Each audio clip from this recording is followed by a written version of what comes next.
What's going on, y'all? Welcome to a new episode of the Manga Noob. Y'all, listen, we are on episode 7, and I cannot believe that we have made it this far. Like, you may be wondering, what does that mean? I don't know. I just am so excited for the way this has been going. I think it's been going good. I think that we are finding a really good groove with things.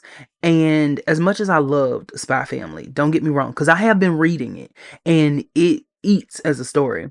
As much as I love Spy Family, I'm glad that we kind of are putting that on the back burner and focusing on Naruto and A Sign of Affection because there's so much there to discuss.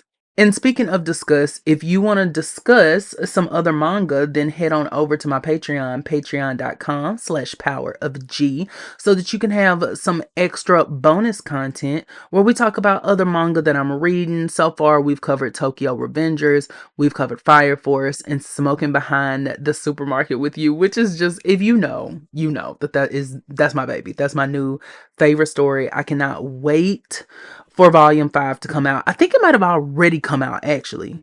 But anyway, we are here for episode 7, and we're going to be talking about chapter 3 of A Sign of Affection and Naruto. Okay, so here's what we're going to do.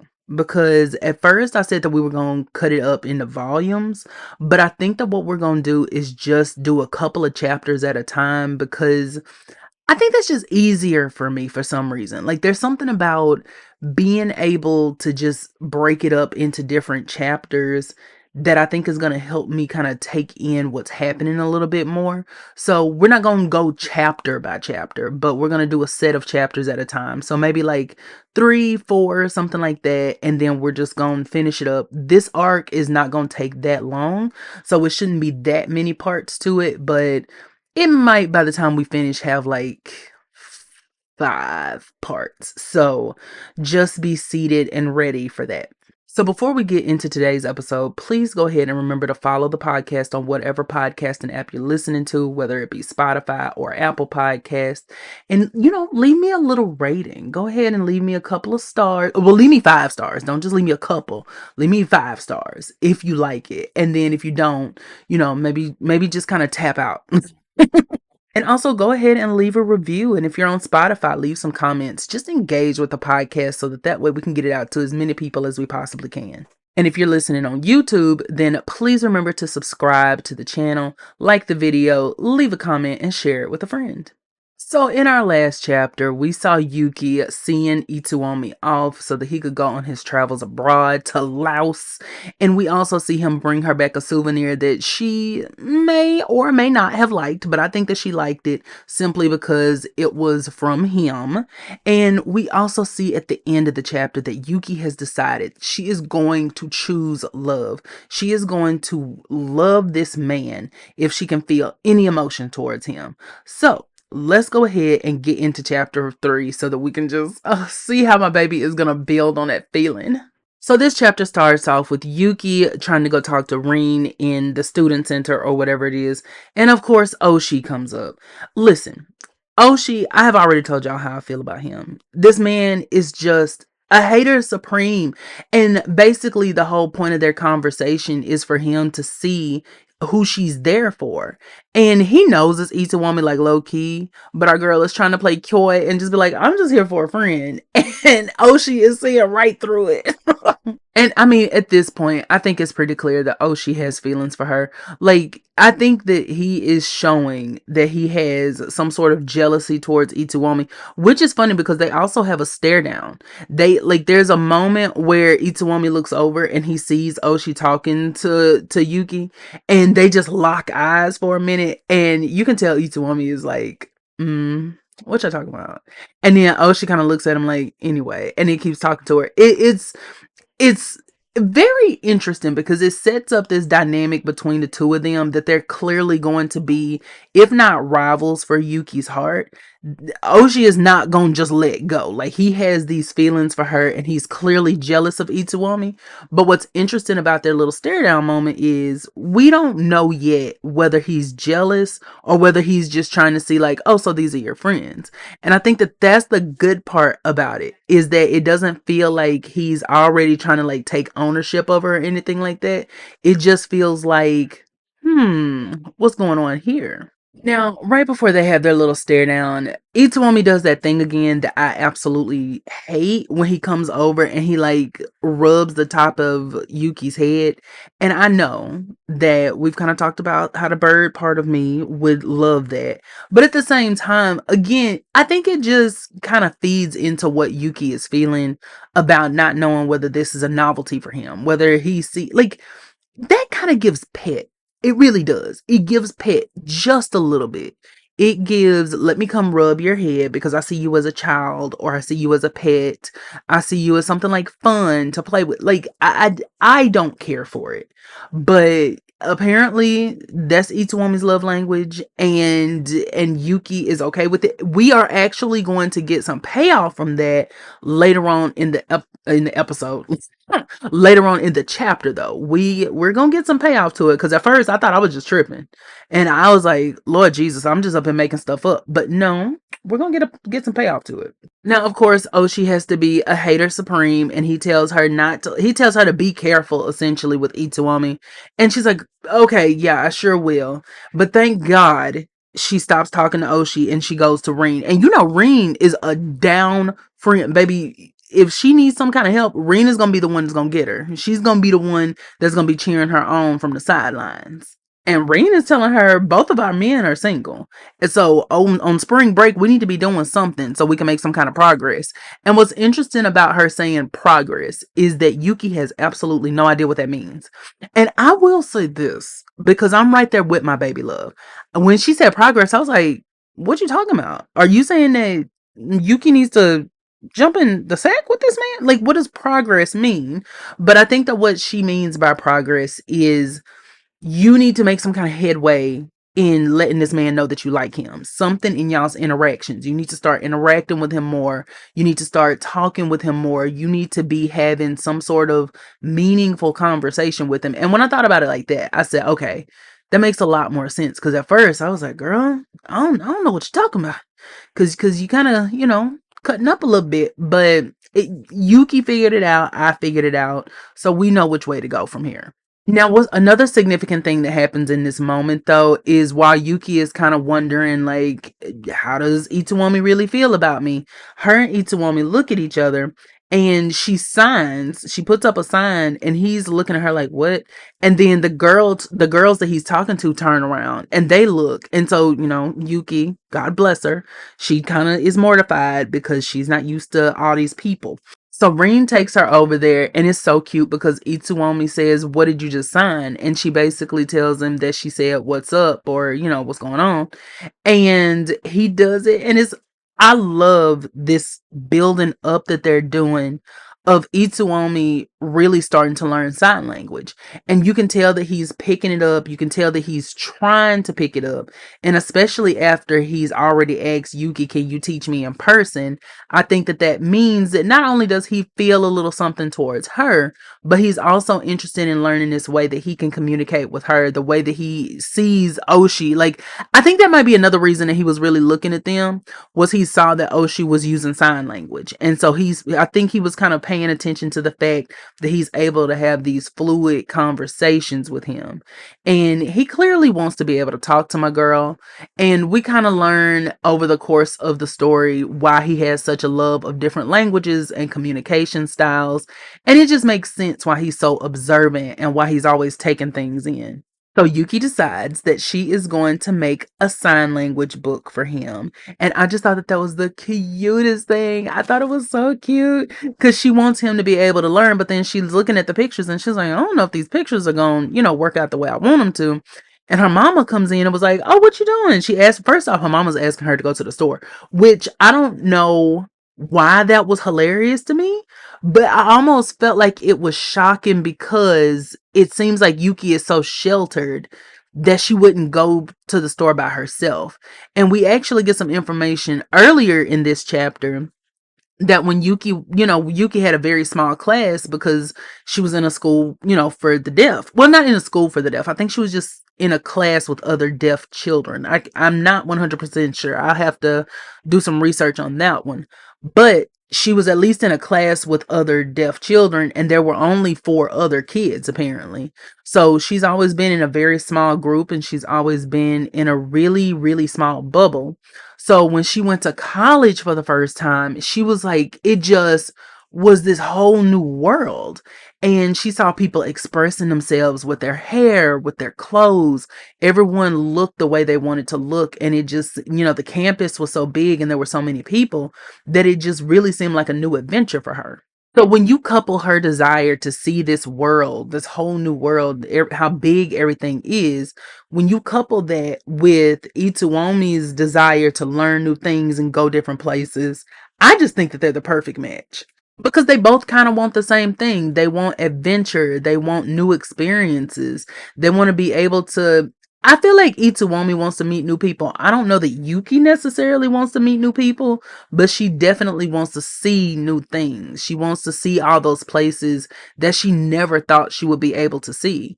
And so watching her go on this journey and then learning about how the world has already opened up to her is just it's beautiful, and it makes a lot more sense why she's so attracted to Itsuomi.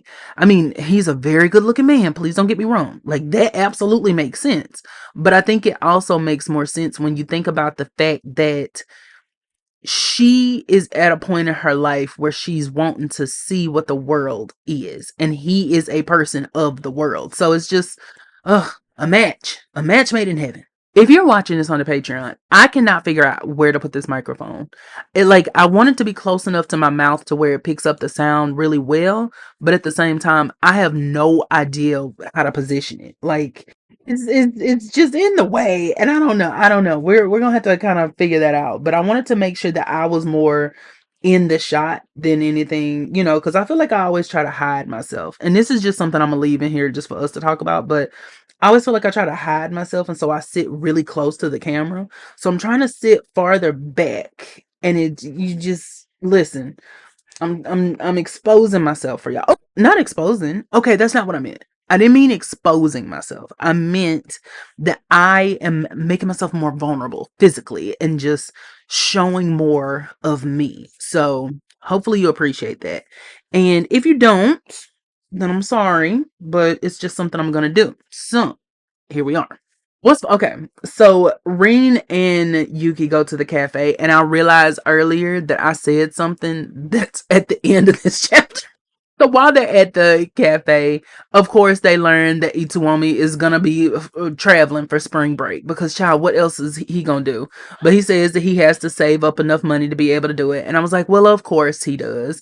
But anywho, the major thing that ends up happening is Yuki is telling him about her, her hearing aid and the fact that she can't really make out sounds or where they come from or anything like that, and that everything sort of gets jumbled up. And she gives him the sign language notebook, and it is so cute. And he's looking like, oh, this doesn't look like this is gonna be effective because some of these signs are a mess. But she's just like, whatever. And then he says, can you teach me a person? Now, I realized that I said earlier that he asks her that. But you're not going to know that until now, okay? You're not going to know that that was something that has happened at the end of the chapter until I have told you. So, now listen, I do also want to say before we move on that Yuki is looking at this man's hands, and she's like, his fingers are so long and his hands are so strong, like they could just hold anything. And I was like, Yuki, are you being a little saucy? What's going on? I'm assuming she meant that they would hold her hand, but I said, you know what? Let me stop assuming, child, because you know what assumption does. Assumption makes. Anyway, I'm not. We won't go there. I wish that I had a co-host so that the co-host could say we can. And now, this is where we get the payoff from earlier, because he asks her what the sign for cute is, and she teaches him. And then once he does it, he like brushes her face, and Reen is looking at it like, I need you to slow it down there, Buster. You probably shouldn't do that. And I feel like that's in response to when Oshi told her that she shouldn't come up on her because she can't hear her coming. And then I think it may also be that she maybe knows that Yuki doesn't like physical touch like that. So I think that that's Reen tuning in to the things that have been said to her, the things that she's experienced as far as what makes Yuki comfortable. And I think that's why I love Reen so much as a friend. Is she seems a little ditzy, don't get me wrong, but she seems like she's really, really there for Yuki. She's encouraging, she's protective, she's trying to make sure that Yuki knows that you can, like, you don't have to just sit there and assume that you're just gonna be friends with this man. Like, you can choose to be in love with him. You can feel however you want to feel. And just watching her be so protective over her, it wasn't in the same way that Oshi was, where he like immediately jumped into action, but it was a moment where you can see that Reen is listening, and I think that's the most important thing. But baby, listen, this is when Yuki says something that's gonna come into play so much in this story. Yuki says it's okay if it's you. Listen. Baby, Yuki said, as long as it's you, Itsuomi, you can do whatever you want. You can, I don't care, as long as it's you. So I think the thing that I like the most about that is the fact that not just that Yuki is starting to feel things for him, but the fact that she's starting to trust him. She's starting to let him into her world, not just, on a grand scale, but even on the micro scale. Just being able to like brush her face or things like that. Because I think Yuki is not dumb at all. And she realizes like that might be how he shows affection. And Yuki doesn't seem like a person that necessarily is physical. She doesn't seem like she's a person who likes to show physical affection, mainly because it's not something that she's used to. I don't think that she's had a boyfriend at this point. I don't think. I'm going to have to, as we read ahead, we'll see. But I don't think that she's had a boyfriend before. And I can understand how things like that, especially in public, I think that's the other part of it. If it was just him brushing her face, that'd be one thing. But the fact that he's doing it in public in front of people is like, hey, hold up, take a minute there. But I think it's also impactful that she's still wondering if he's just curious about her. Yuki is still very much aware that this could just be something that's like a passing thought for him. This could be something that he's just enjoying getting to know her so that he can learn something new about, a population that he's never met before. She doesn't fully understand or know what his direction is with this, what with their interactions. She doesn't fully understand or know. And I say understand because Itsuomi is really hard to read. Like, Itsuomi does stuff that I have you just sitting there like, what? Like, he's just very blunt. He's very straight to the point. He is a person that says what he means. And sometimes that can be taken so literally that you don't actually know how he's feeling. So that's the only reason that I say understand, because I don't think that Yuki is dumb. Like, I think that she's fully capable of, kind of reading in between the lines. But Itsuomi is just so weird.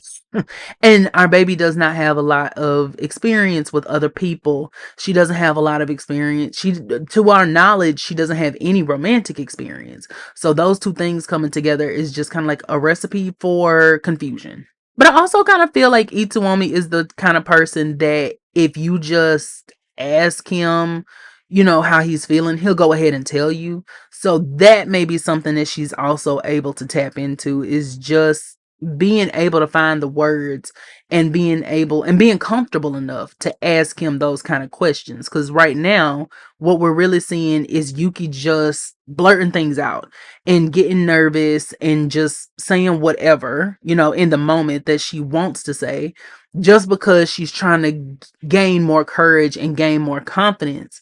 I think the fact that we're watching her do that means that she's starting to grow, and not just grow up, but grow as a person, grow as someone who realizes that she is not only capable, but deserving of these new experiences and new people. So I just love it. I just love this story. I absolutely love everything about it. And this chapter was so good. I know that these chapters are kind of short, but I think that I think that that's what adds to it a little bit, is that they're not just going on and on and on so that you don't really know what's happening and then you get lost in the story. I appreciate the fact that the chapters are shorter. If y'all want me to cover more than one chapter at a time, please feel free to let me know, and I will definitely start doing that. But for time's sake, because we're already covering multiple chapters of Naruto, that's why I'm kind of focusing on one chapter at a time of A Sign of Affection. Some of the key moments of this chapter was definitely our sweet, precious angel baby giving him that notebook and her telling him, listen, if it's you, it's okay. I mean, for me, that was kind of the highlight because, again, it shows how caring she is towards him that she went out of her way to draw. She didn't just like go find pictures and print them out or whatever. She actually sat there and drew pictures of signs and how to make them. So I think it just shows how like sweet and sort of innocent almost she is, that she wanted to put something do something so heartfelt for him. And I think that he's really receptive to it because he's asking her, like, can you teach me in person? And we've been seeing him take in little moments where she uses sign language. We've been seeing him ask her, how do you make this sign? What did this mean? Like, he's interested in how to communicate with her. And so I think that those two things together are just, oh my God, they're just so beautiful. I loved everything about this chapter. I thought that it was so cute. It's really good to see Yuki's development so far and be able to see her be able to bust out of her shell a little bit. Because I do think that interacting with Itsuomi is something that's kind of taking her out of her comfort zone. And I think it's something that's making her face the feelings that she has. And like, even when she will say her heart is pounding or her heart is racing or whatever the case may be, it's like there's always this feeling of euphoria. And what I'm interested to see going forward in the story is whether this is like young puppy love or whether this is something that we can see go into the future, something that we can see them building a life together. Because listen, if the two of them broke up, I think I would cry. I would actually, like, my heart, I would not be able to handle if Yuki and Itsuomi broke up. I would just be in bed. I would have to take to my bed. There's no way that I could be okay because these are my sweet, precious angel loves. So I am predicting that as we go forward, we're going to continue to see their relationship build. I think that we're going to finally start getting some answers as to what Itsuomi actually feels towards Yuki, and if it's more than just a little puppy love infatuation, or if he even feels that. I'm also very interested to see how Oshi will factor into this story, because I'm telling you, that man is a hater. I get why, but it's just like, Oshi, you gotta chill out. So I'm really interested to see the dynamic between him and Itsuomi and how both of what they feel towards Yuki clashes. Because I think it's gonna clash at some point. Like, at some point, the two of them are gonna have some kind of something. It's gonna be a confrontation. It's gonna be a something. And I, for one, am very excited to see how that goes. But that was our discussion on chapter 3 of A Sign of Affection.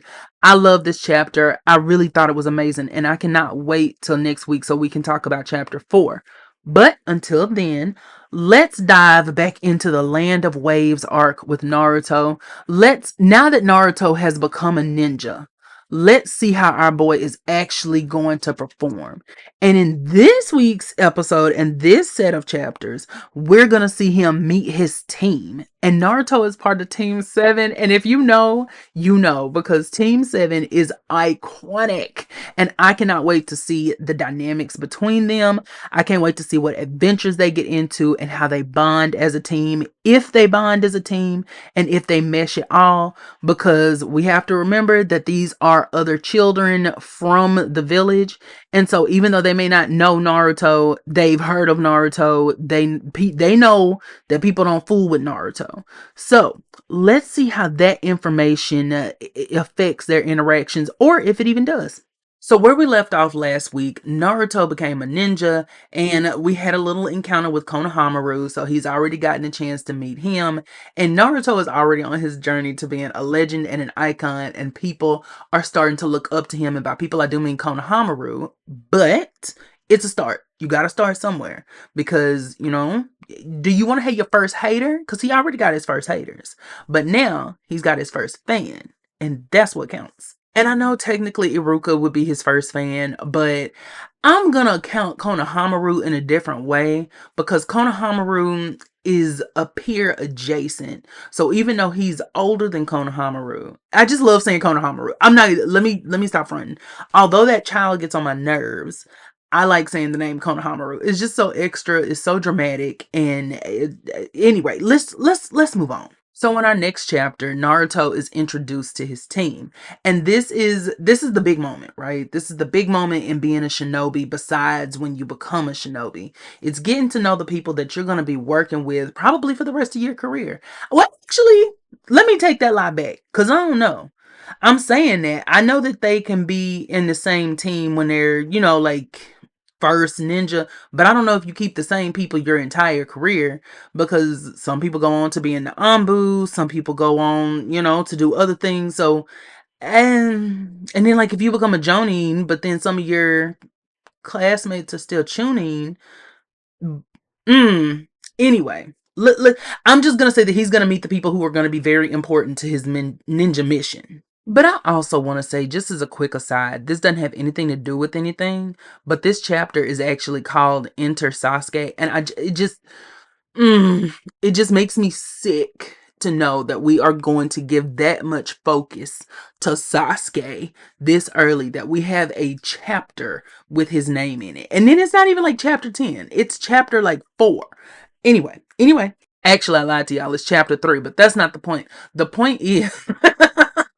The point is, okay, that we're going to be giving a lot of attention to Sasuke, and I don't like it. But either who, Naruto is getting himself up and he's getting ready. And I love the opening panels because you can really see that Naruto is taking this seriously. Like he's excited. He gets up and brushes his teeth and takes care of himself. And he's just making sure that he looks real good and spiffy for his first day as a ninja. And it just warms my little heart because Naruto is so irresponsible, but at the same time, you can tell when something is what he wants to do because he just puts his all into it. But anyway, I'm not going to stay on it. So listen, them people are roasting Naruto. They are like, why are you even in here? This is for the people who actually passed the exam and who are actual shinobi.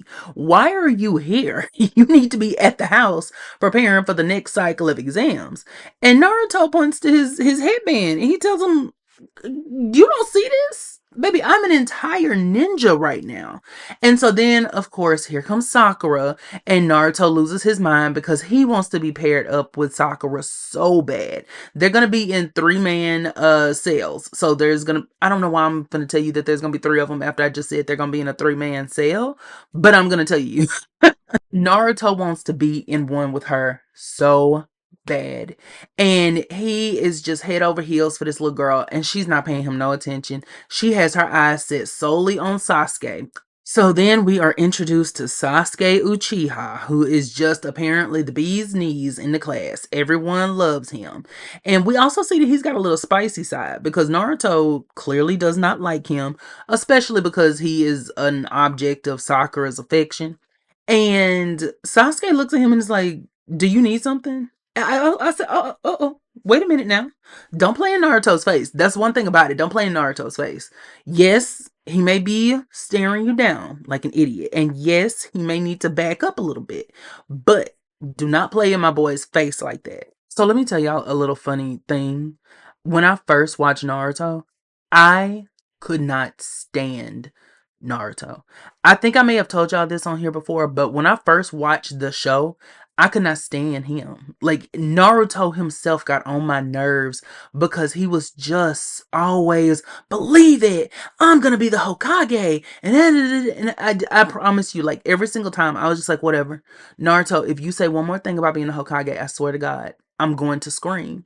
And now going back and reading it versus watching it, number one, I feel like he's not saying that a whole lot just yet. And I read up to the Zabuza fight, and like I feel like I made up in my mind that he was doing it too much. But whatever it is, okay. I have a different view of Naruto this time because I think knowing kind of like the heartache that he goes through, I can read it and be like, mm, yeah, my baby was just hurting. My boy was just he was just hurting. That's all.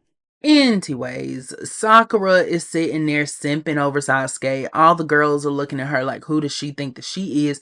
And Naruto gets in Sasuke's face. Okay, he crouches on a desk and he is staring Sasuke down. Somebody bumps him, and his face falls on Sasuke's face, and somehow that leads to them having a kiss. I don't. I just don't understand what the point of it was. Let me say this, okay? When I say I don't understand what the point of it was, I really don't understand narratively what the point of having them unintentionally kiss was. I don't get it. I don't, like, I cannot put into words or in my mind what point that would have proven. Like, as a reader, what is that? Yeah, it's funny. I'm guessing it was because it was just a gag. I think maybe I'm just looking too deep into it.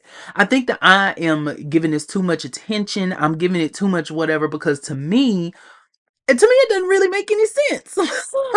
Like, it's not even that it could have been omitted. It didn't need to be that. Anyway, let's not spend a whole bunch of time talking about that, because I will 100% be here all night. So anyway, of course, both of them are absolutely disgusted. Sakura is disgusted.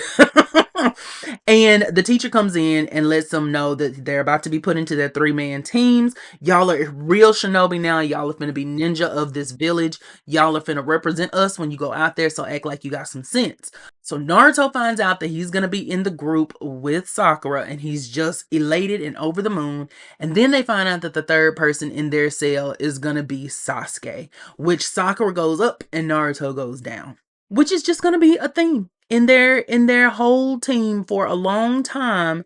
Even when Sakura doesn't play a part, okay, it's just gonna be a bunch of foolishness and competitiveness, and the two of them having this big thing. And anyway, let's move on. Now Iruka is kind of reading Naruto down, okay, and he lets them know that he puts him and Sasuke in a group together because Sasuke has the best grades in the class, and Naruto literally did not pass. The only reason he is a shinobi right now is because they saw what he could do with the shadow clones. If it hadn't been for that, my boy would still be in that class, in the remedial class, looking stupid. So the whole point of this is to try to balance them out. And I don't know how I feel about that. I would have told him. I don't think I would have said anything. But at the same time, y'all are sending 12-year-olds out to essentially to die. Like, let's just kind of call a thing and call it what it is. Like, they're sending children out into the world to be killed. So, or to kill other people, or both, who knows? And so it's like, I think they can handle a little bit of heartbreak and a little bit of trauma in finding out that, you're at the bottom of the class, and that's why you got put with the best person to balance them out, so that it's not just a bunch of cockiness, but then on your end, it's not just a bunch of ineptitude. So, sometimes you just got to be able to handle the truth. So Naruto is sick of Sasuke already. Like, they literally just got put in a group together and he's already sick of Sasuke. So he comes up with a plan to do something, right? So while Sasuke is sitting there eating lunch, Naruto kidnaps him, essentially. Like, he pulls him up through this window, and then we see Sasuke say, "You fool." And Sasuke makes a beeline straight to Sakura. Now Sasuke is standing there at a tree looking at Sakura, right? Sakura is being a simp, and she's looking at Sasuke, and for whatever reason, this 12-year-old girl says that Sasuke is looking at her with bedroom eyes. Listen, I don't know. I don't know. Some of this stuff, I'm like, what was the reason? But also, I don't know a lot about anime, right? So I don't know a lot about, like, the gags or how they see children being portrayed. But to me, it's like between the kiss and in between Sakura talking about this boy is looking at her with bedroom eyes. And anyway, it just gets into some weird territory for me, and I just am like, hey, let's simmer this down here. But anyway, Sakura is in here simping over this boy. So this is where it just gets kind of sad, right? Kind of really sad. So Sakura is being flirted with by Sasuke. He is just looking at her like she is the moon and the stars, and is just, she is, he's just being so suave, right?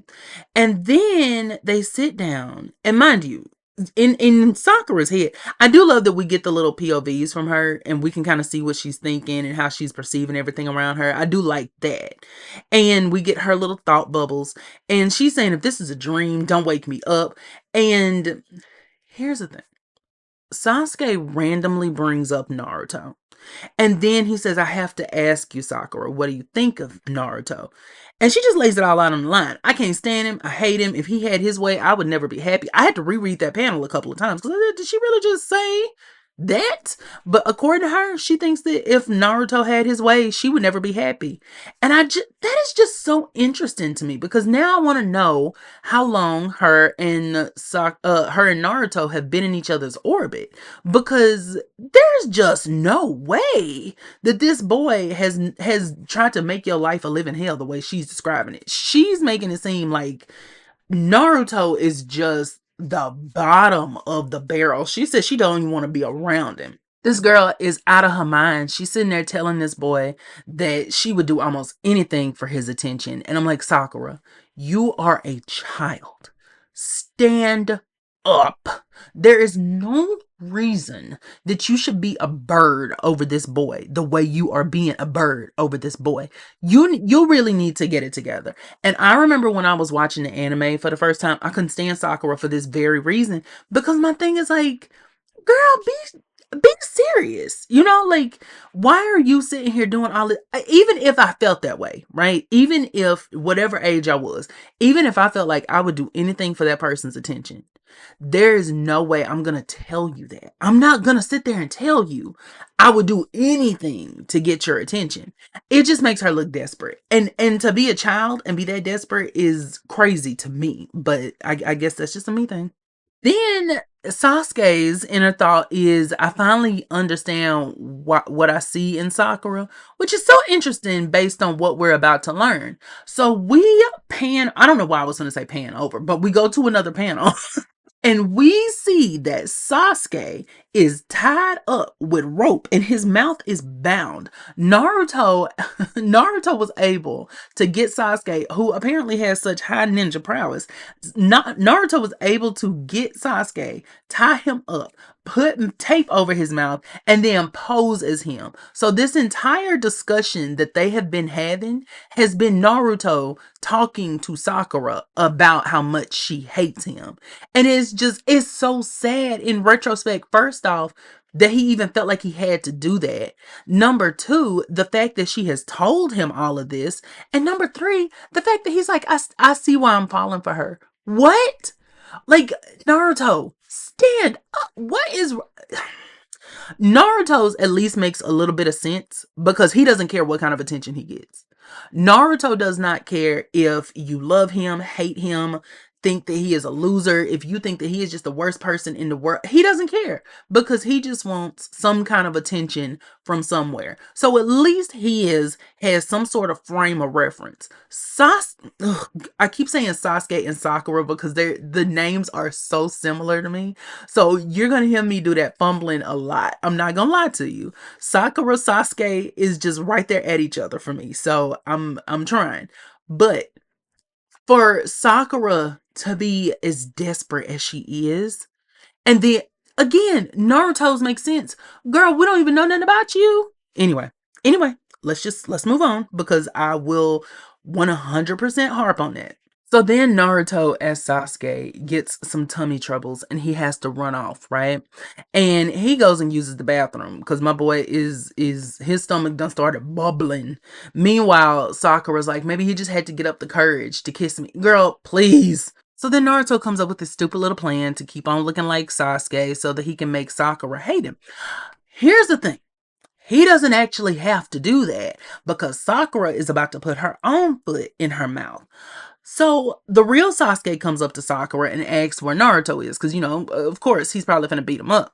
So then Sakura is saying, can we just change the subject from him? And then she starts going in on Naruto, going in on him specifically because he doesn't have parents or a family.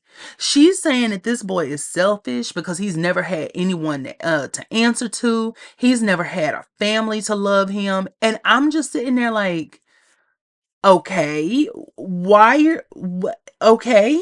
This girl looks Sasuke in his face and says, don't you envy him not having parents to nag him?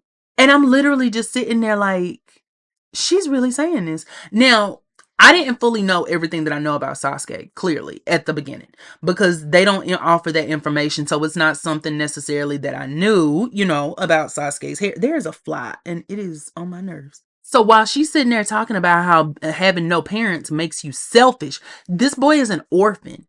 And she's sitting there calling him selfish because he doesn't have parents, as if that was his choice, as if he just went ahead and took them on out of his own free will. And Sasuke is like, yeah, it makes you lonely too.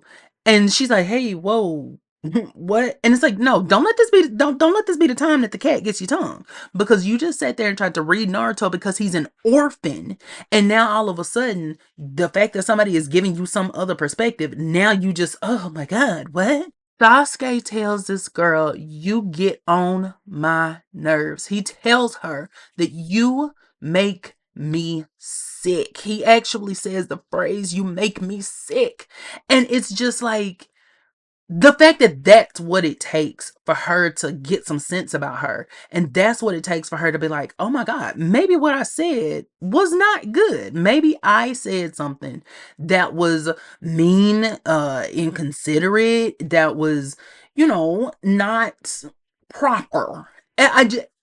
It honest to God shocked me, because I'm thinking like, she is sitting here dogging this boy out.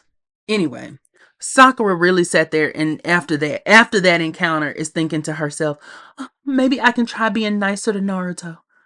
That's what it took. It took Sasuke.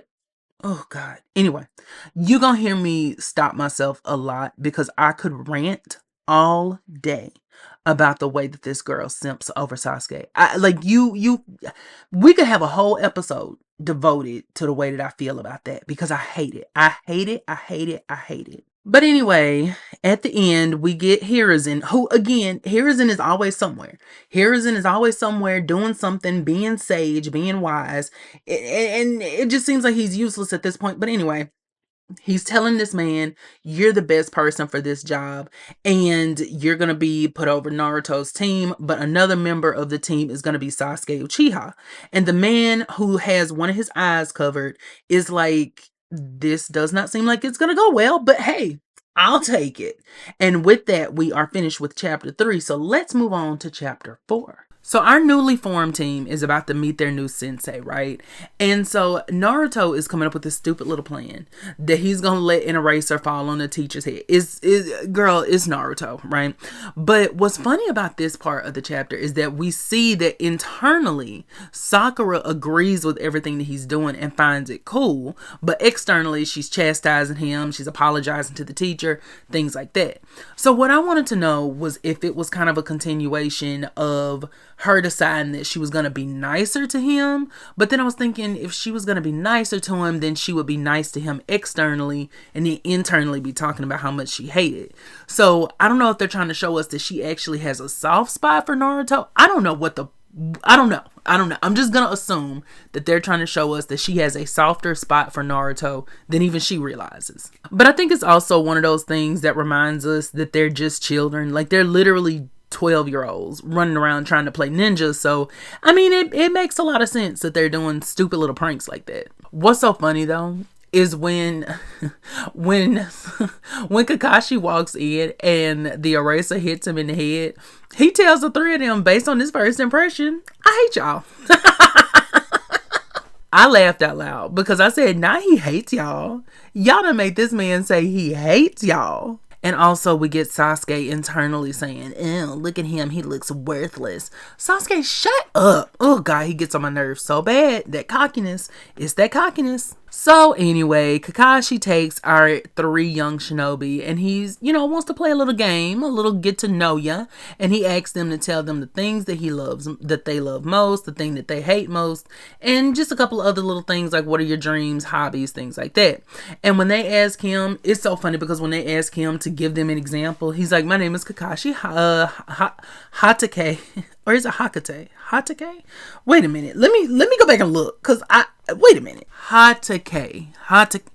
Girl, I'm telling you, the letters, it'd be the letters in these names. It's like for some reason my tongue gets twisted, my mind goes to mush, and I can't remember these things, but okay. Hatake. Kakashi Hatake. But anyway, it's just so funny because he really is telling them, like, I'm not telling y'all nothing about myself. You'll be okay. If you can't figure out how to tell me something about you, then, I mean, I don't know what else to tell you. Naruto's is what you expect. He loves ramen. He wants to be the Hokage. And now, Sasuke's is a bit interesting because Sasuke basically tells them there's nothing I like, okay? I hate a lot of things, and the only dreams I have are to exact revenge and to restore my clan. So we see just from that he's very intense, he's very brooding, but I think it also gives a little bit of understanding why he went so hard for Naruto when Sakura said what she said, right? So we already get that little insight that, oh, he wants to restore his clan, so that must mean that his clan is gone. And also, if he's saying that he wants to get revenge on one particular person, he doesn't say he wants to get revenge, he says he wants to kill him, which I mean is revenge, but he says the word kill, like he wants to kill that person. And everybody's just like, oh, okay, but they have such different reactions to it. Sakura is being a bird, and she's like, oh, he's so cool. Girl, he just said he wanted to kill somebody, and you're talking about he's so cool? Okay. I'm not going to continue talking about this girl being a bird because we'll get stuck. But she's being a bird. Naruto is just hoping it's not him. He doesn't even get pressed about it. He's just like, as long as it ain't me, I don't care what you're doing. And then Kakashi is like, just as I expected. Sakura's is so... Of course, everything is about Sasuke. She says she hates Naruto. And then, for whatever reason, Kakashi is like, see, young girls are more interested in love than ninjutsu. And I was like, what? That was just a weird tone to set for the story. But, again, that might be something that's just an anime thing that I don't understand. So there's no point in me jumping up and down about it. There's no point in me being upset because it's just, I mean, it is what it is. And first off, this was published, like almost 30 years ago. So what am I going to sit here and be upset? I can't change it. So girl, let's just go on with the story. So Kakashi tells them that tomorrow they're going to be doing some survival training.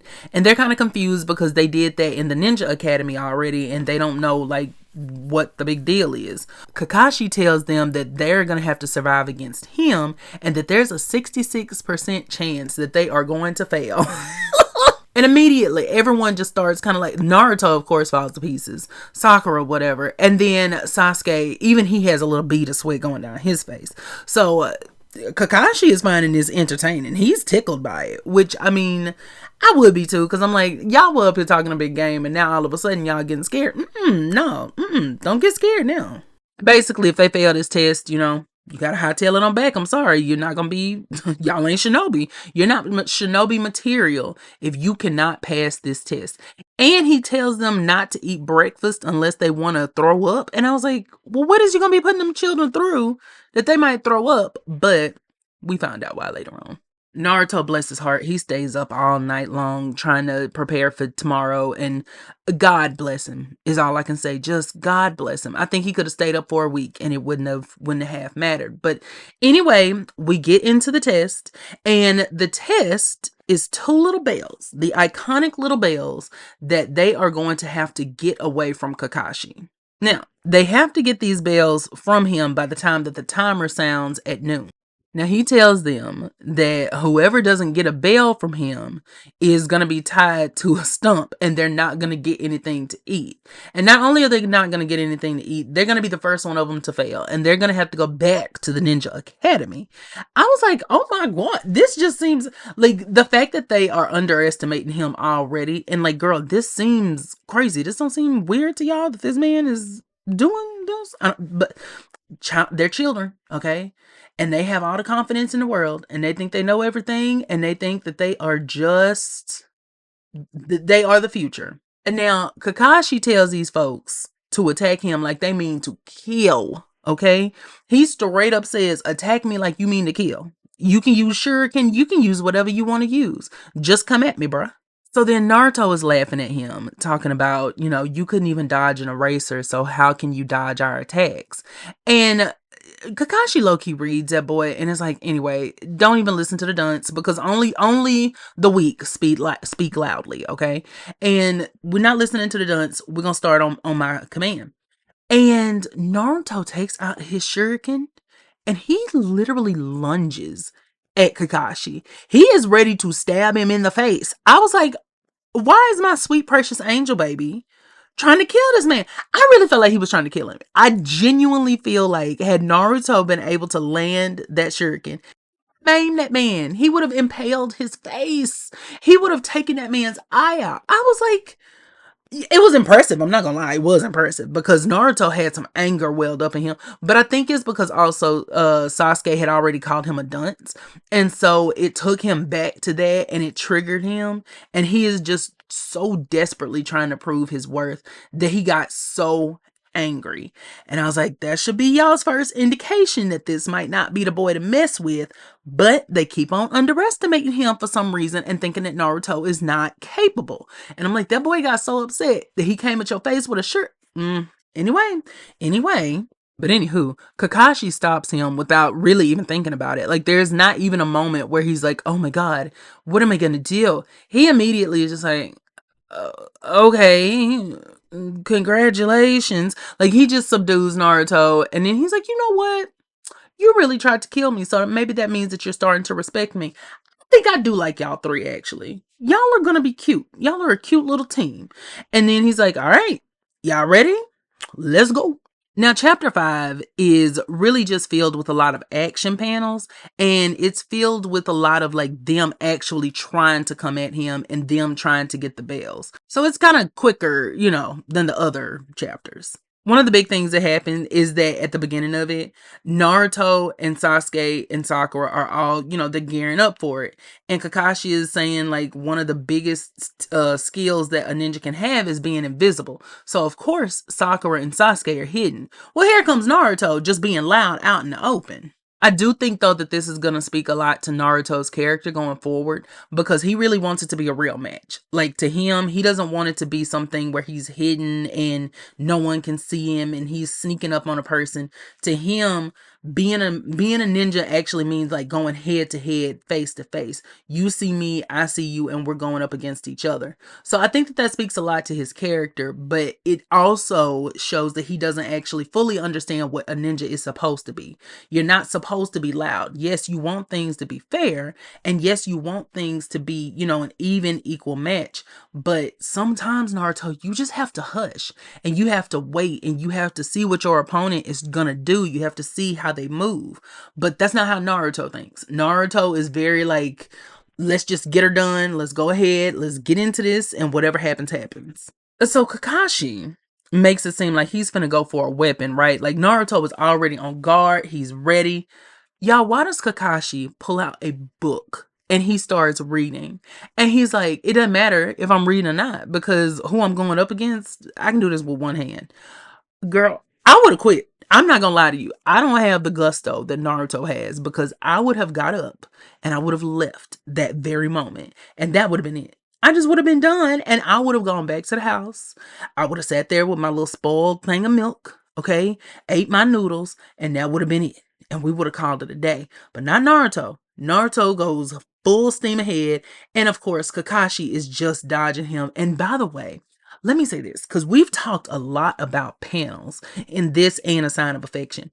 The panels that they use for like the action and all of that, the way that you can see the movements that they're making with the lines that they draw, things like that, and you can see which way, it just top notch, A1, 10 out of 10, would recommend. There's this one panel where Naruto thinks that he is going to eat Kakashi up, and he absolutely is not. Like, he goes to kick him, and Kakashi just squats down. I think a lot of the problem with Naruto though is that he makes his movements so known. Like you know exactly what he's about to do. You can look at him and tell he's probably going to tell you what he's about to do. Like Naruto is not subtle in any shape, form, or fashion. Now, this is where we get the infamous 1000 years of death, which is essentially just him poking the boy in the booty. I don't know how else to say it. Like there's no other way. He just is poking somebody in the booty. And I'm just like, why? What is going on? Like what? I don't understand why stuff like this keeps happening in this story. Like, but again, I don't think that it's unique to this story. I'm assuming that this is something that they do in especially shonen. I don't know because it is baffling to me that things like this keep occurring. But again, the only reason I'm trying to be not be like super sensitive towards it is because, you know, this is from a different culture than mine and I don't want to go into it and try to pick it apart and whatever else. I just don't necessarily it's just weird to me. That's all I can say. It is funny because now I did laugh when Sasuke said they were both buffoons. I said, you know what, Sasuke, you might have ate with that because they do both kind of look like buffoons at this very moment. You're correct. It is funny though that he is given nothing. He's just dodging attacks and then poking folks. And Sakura and Sasuke are both like, how are we supposed to beat this man? Because this is ridiculous. That kind of strength. And it's funny because now I think they're starting to understand not to underestimate your opponent because they both thought that he was just going to be real cool. He was just going to be, you know, fun and whatever. And now they're starting to understand like, oh, this man is actually going to tear our heads up if we don't get it together. And so I love the fact that we can start to see them, especially Sakura, that we can start to see them evaluating the situation versus just going off of what they see. Now, Naruto does start eating at this point. I'm not gonna lie. The plate was on the table and Naruto said that he was gonna take it. Naruto throws some throwing stars from underwater because he's underwater. And that's where he landed when he, you know, went up in the air. But anyway, so he throws some shuriken and Kakashi just catches them like they're absolutely nothing. And they realize, okay, this man is not to be played with. And Naruto is getting so mad and so pissed off. And he thinks about the fact that he is the nine-tailed fox and everything from the village and just the way that people hate him. And our boy put those hands together to do some jutsu. And baby, Kakashi is taunting Naruto, telling him, you want to be stronger than the Lord Hokage, but this is the best you got. You're going to have to bring it. And Naruto is just, oh, I'm so hungry. I don't know if I can go on. I don't know if I can do this. And then all of a sudden, a bunch of Narutos just come up out the water. And he's like, this is my special technique, the art of the doppelganger. And child, everybody's impressed. Sakura's impressed. Sasuke's impressed. Kakashi is, because they realize that these are not just illusions. These are actual, like, physical blood and bone copies of him. And Kakashi is like, you shouldn't be that strong, but you're still just one person. Like, it's just you. And then one of the Narutos attacks him from behind and jumps on his back. And this is also where we find out that Naruto is not quite as dense as we think that he is. Because Naruto actually sent one of his clones out as a distraction. And then it was him that came after Kakashi. And it was like, oh, look at Naruto. Sasuke is like, oh, he used the art of misdirection. Purr. Like, Naruto, when he turns that brain on, he turns it on. I think he got the basic concepts down of being a shinobi. And he does know how to act in moments of adrenaline, right? So when it's something that he's really trying to get done, Naruto knows what to do. He's just not, he's just not all there. That's just the thing. Like, it's kind of the after that moment that he doesn't know how to follow up with. Like, he comes up with a really good plan and he'll do something, and then it's like after that, it's a little half and half sometimes. Now Naruto thinks that he's gonna get these bells, but Kakashi tears his boy's head up. Kakashi got this boy's clones fighting themselves. But we're going to have to wait until next week to discover why the clones are hitting themselves. that? Do you like that cute little cliffhanger I left you on? Because y'all know I'm trying to keep the episodes not short necessarily, but I'm trying to keep them at a certain length. And so I don't want to go on too long, but I'm going to leave you on a cute little cliffhanger, and I'm going to have you waiting to see why exactly Naruto's clones are fighting each other and what Kakashi has to do with that. This was a good set of chapters, and I think that we learned a lot about our characters. I really do. I think that, because we were just introduced to Sakura and Sasuke, we haven't had a chance to really kind of marinate with them in the same way that we have with Naruto. But I think we have a good sense of how they are as a team. Like, Sakura and Sasuke are the ones who think. Naruto is the one who's loud. He doesn't give himself an opportunity to think. He runs off of adrenaline and emotion, where you have Sakura and Sasuke who both think with their heads. And you have Sasuke who has a specific goal in mind that he's trying to achieve. And he knows that in order to be able to do that, he has to get stronger. So it's like, you're starting to see the shape of how the story is going to be, how the three of them are going to interact with each other, and how they're going to work together. And I, for one, am so excited to see how they progress, not just as a team, but as characters. Also, love me some Kakashi down. So very glad that we got a chance to meet him this episode. I say this episode, in these set of chapters. Very glad we got a chance to meet him in this set of chapters. And I love the fact that he's putting them to this test. And this is very important because Lord Hokage told him, I know that you're going to be able to weed out the ones that should and shouldn't be here. So what he's doing is literally going to be make or break for them. Either you're going to have to go back to the academy, or you're going to be okay. Really, my favorite panels of this set of chapters has been Naruto underwater, because you can see how all the emotion of everything is starting to affect him. Like, before, he just kind of was doing foolishness, stupidity, just trying to be seen. But now he's at a point where people are starting to see him, and he's around other people. And for the first time, he has other people looking at him to see what he can accomplish. So you can see the weight of that, and the fact that he gets so angry that he tries to kill Kakashi. He gets so angry that he makes all these clones of himself, and then comes up with this plan to try to deceive Kakashi.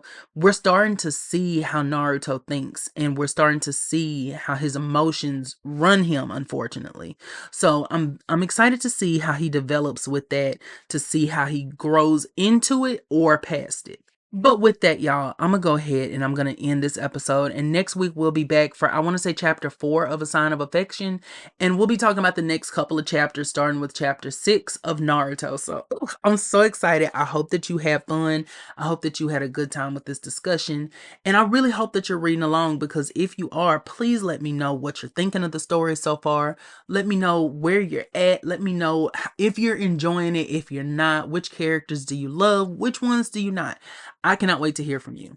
And you can send me a message, or you can, comment on a video anywhere. You can find me on Instagram, on TikTok, on anywhere, Twitter, at They Call Me Mr. G. You can also find me on Instagram at Power of G Entertainment. And if you want the video version of this podcast, or you just want to support a creator like me, then head on over to patreon.com/powerofg. There you're going to get bonus episodes. You're going to get early access to things. You are going to get watch parties. We do all kinds of Zoom watch parties for movies. We watch Charmed. We're about to start watching Buffy in September. And oh my God, you should be there at Halloween and at Christmas, because last year we had a bunch of fun festivities, and we're trying to get a bunch of fun things planned for this year. So I cannot wait to see you there. I hope that I do. And I'm going to go ahead and leave y'all at it. And I hope that you have a great rest of the day. I hope that you have a great morning, evening, afternoon, or whatever it is, wherever you are. And I will see you hussies next time. Bye.